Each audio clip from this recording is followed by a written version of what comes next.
नमस्कार दोस्तों, मैं हूं पांडे जी। आप देख रहे हैं मेरा चैनल सिविल फ्रेंड्स। आज हम बात करेंगे एक सिविल साइट इंजीनियर का असली लाइफ कैसे होता है।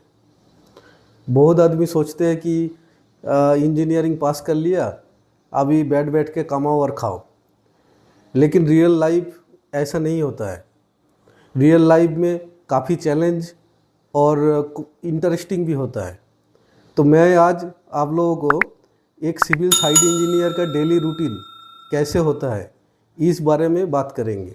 सबसे पहले सुबह 8 बजे साइट में एंट्री होना होता है।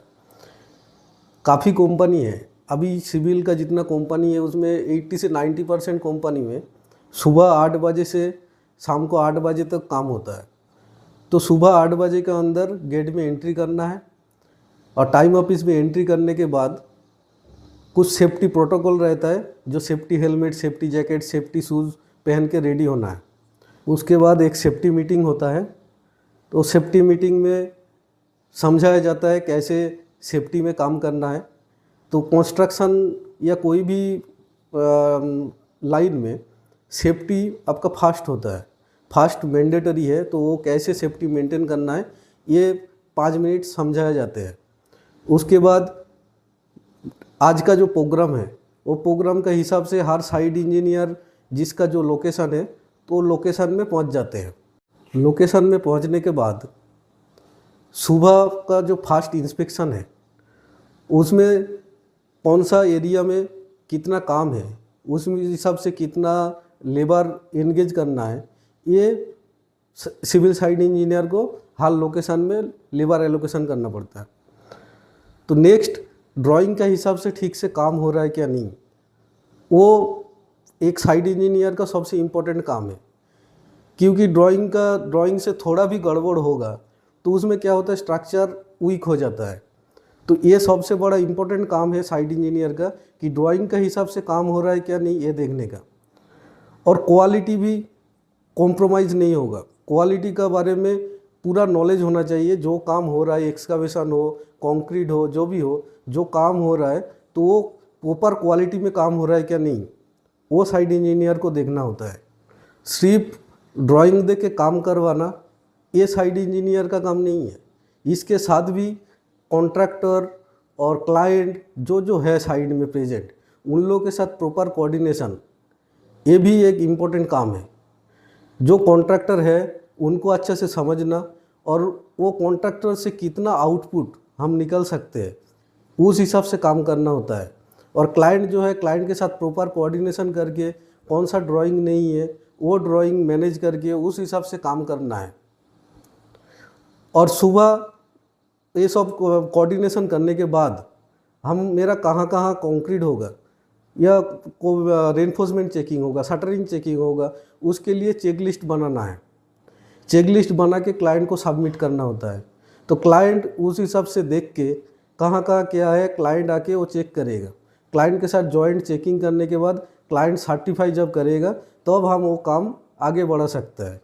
क्वालिटी कॉम्प्रोमाइज़ करना मतलब एक बिल्डिंग का स्ट्रेंथ के साथ कॉम्प्रोमाइज़ करना है।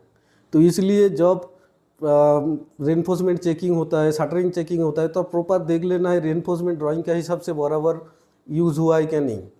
और जब शटरिंग चेकिंग होगा तो कवर ठीक ठाक है क्या, शटरिंग अलाइनमेंट में है क्या, ये सब प्रॉपर देख लेना है।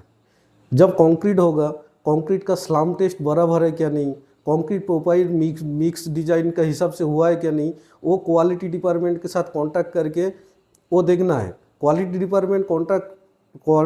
डिपार्टमेंट क्या करता है, उनका हिसाब से मिक्सिंग करके भेज देता है। लेकिन जब साइड में कंक्रीट पहुंचता है उसके बाद उसका स्लैम कैसा है, ये सब देखने का ज़रूरी है। क्योंकि क्वालिटी कॉम्प्रोमाइज़ करेंगे तो एक बिल्डिंग का स्ट्रेंथ का भी डिफरेंस आ जाएगा। साइड में एग्जीक्यूशन का टाइम बहुत सारा प्रॉब्लम आ सकता है, जैसा कभी मटेरियल डिले में आया या ड्राइंग का कोई चेंजेस हुआ है, कभी लेबर कम हो गया, तो उस हिसाब से साइट को मेंटेन करना पड़ेगा, साइट को चलाना पड़ेगा। तो इसके लिए एक सिविल साइट इंजीनियर का पेशेंस का बहुत ज़रूरत होता है। जिसका पेशेंस है वो ज़्यादातर काम का आउटपुट और ज़्यादा दे सकता है। पेशेंस लेके वो सिचुएशन को टैकल करना होता है। ये सब कुछ परेशानी और जितना प्रॉब्लम है साइड में, ये सब टैकल करने के बाद आपका कितना आउटपुट मिला है, कितना आप काम करवाया, तो उस हिसाब से आपका सक्सेस रिपोर्ट होता है। सिविल साइट इंजीनियर का हर दिन कैसे काम किया है, उस हिसाब से उनका रिपोर्ट बनता है। तो उस हिसाब से साल का बाद इंक्रीमेंट बोलिए, जो भी बोलिए, एक इमेज तैयार होता है। तो इसलिए हर दिन एक्टिवली काम करना पड़ता है।